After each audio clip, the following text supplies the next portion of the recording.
एक समय की बात है, एक राजा था। जब नाई उनके बाल काटने आया तो उसने राजा को बताया कि एक बहुत ही सुंदर कन्या है। उस कन्या को दशा माता का इष्ट था। वह पीपल की प्रतिदिन पूजा करते, दशा माता की कहानियां सुनती थी। दशा माता ने सोचा कि मेरा नियम रखने वाली की शादी अच्छी जगह होनी चाहिए। तो फिर राजा ने नाई से कहा कि ऐसी सुंदर कन्या से मैं शादी कर लूं। राजा ने उस कन्या से शादी कर ली। शादी करके महल में ले आया। राजा के एक रानी पहले से ही थी। उस रानी ने सोचा कि इतनी सुंदर दूसरी रानी आ जाएगी तो मेरा रुतबा और आदर कम हो जाएगा। तो फिर जब बड़ी रानी काले हाथ करके आई और नई रानी के मुंह पर लगा दिए। राजा ने जब नई रानी का चेहरा देखा तो बहुत दुखी हुआ कि नाई ने हमारे साथ धोखा किया है। ऐसे काले मुंह वाली गिलहरी जैसी शक्ल वाली लड़की से मेरी शादी करा दी। राजा ने नई रानी को अलग कक्ष में रख दिया। उससे बातचीत भी नहीं करते थे और उसकी तरफ देखते भी नहीं थे। राजा के ऐसे व्यवहार से छोटी रानी बहुत दुखी हो गई। उसको समझ नहीं आ रहा था कि वो क्या करे, कैसे राजा को समझाए। फिर कुछ समय पश्चात उसने अपने पीहर खबर भेजी कि मेरी 4 रंग की पोशाक, वैसी ही चौपर और झूले की रस्सी भेजना। उसकी लाल, हरी, केसरिया और गुलाबी चारों रंग की पोशाक, चौपर और झूले की डोरी आ गई।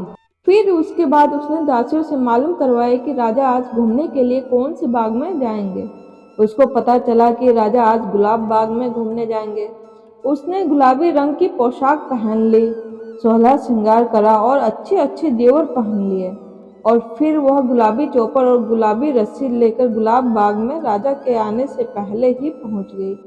बाग में पहुंचकर उसने गुलाबी चौपर बिछा दी और पास में ही झूला डालकर झूलने लगी। राजा बाग में घूमने आए तो उन्होंने उसे देखा और सोचने लगे कि कितनी सुंदर राजकुमारी झूल रही है। रानी ने पूछा, चौपर खेलें? राजा ने हामी भरी। दोनों चौपर खेले, बातें करी और फिर राजा वहां से चले गए। राजमहल जाते समय राजा मन ही मन विचार करने लगे कि ऐसी सुंदर कन्या तो अपने महल में होनी चाहिए। राजा के महल में आने से पहले ही छोटी रानी दासियों की मदद से राजमहल में आ जाती है। अब दूसरे दिन रानी ने पता कराया कि राजा कौन से वाले बाग में जाएंगे। रानी को पता चला कि राजा हरियाली बाग में जाएंगे। उस दिन रानी हरी पोशाक पहनकर और 16 श्रृंगार करके हरी चौपर, हरी रस्सी लेकर दासियों को साथ में लेकर बाग पहुंची। चौपर बिछाया, झूला लगवाया और झूलने लगी। राजा के आने पर दूसरे दिन भी वह पूछती है, चौपर खेलें? राजा कहते हैं, हाँ खेलते हैं। तीसरे दिन वह लाल बाग में गई, लाल पोशाक पहनी, लाल चौपर ली और लाल रस्सी लेकर गई और फिर चौथे दिन केसरिया पोशाक पहनकर केसरिया चौपर और रस्सी लेकर केसरिया बाग में गई। राजा उस पर बहुत ही मोहित हो गए, पर राजकुमारी को तो मालूम था कि वो शर्माती नहीं है। अगली रात रानी ने चारों पोशाकें, रस्सी और चौपर सब रानी के कक्ष के बाहर बरामदे में रख दिया और उंगली के चिरा लगाकर हाय हाय करने लगी। राजा को तो पहले से ही नींद नहीं आ रही थी और वो हाय हाय कर रही थी तो उन्हें बहुत ही गुस्सा आया और वो बोले कि आज इस काले मुंह वाली को तलवार से मार डालूंगा, इसका किस्सा ही खत्म कर देता हूँ। गुस्से में भरे हुए ही राजा उसके कक्ष की तरफ गए। उसके कक्ष के बाहर राजा क्या देखते हैं कि चारों रंग की पोशाक, चौपर और रस्सी पड़ी है। राजा ने यह सब वहां देखकर सोचने लगे कि यह सब तो उस राजकुमारी के हैं। वो सोचने लगे कि ये सब यहाँ कैसे आ गए। जब राजा कक्ष के भीतर पहुंचे तो उन्हें रानी को देख बहुत ही आश्चर्य होता है। राजा रानी से कहते हैं कि आप यहाँ? रानी कहती है, हाँ। फिर राजा कहते हैं कि रानी, आपने हमें धोखा दिया है। रानी कहती है, मैं आपको धोखा नहीं दिया है, आपने मुझे धोखा दिया है। राजा कहते हैं कि तुम्हारे चेहरे पर तो गिलहरी की तरह काली लकीरें थीं।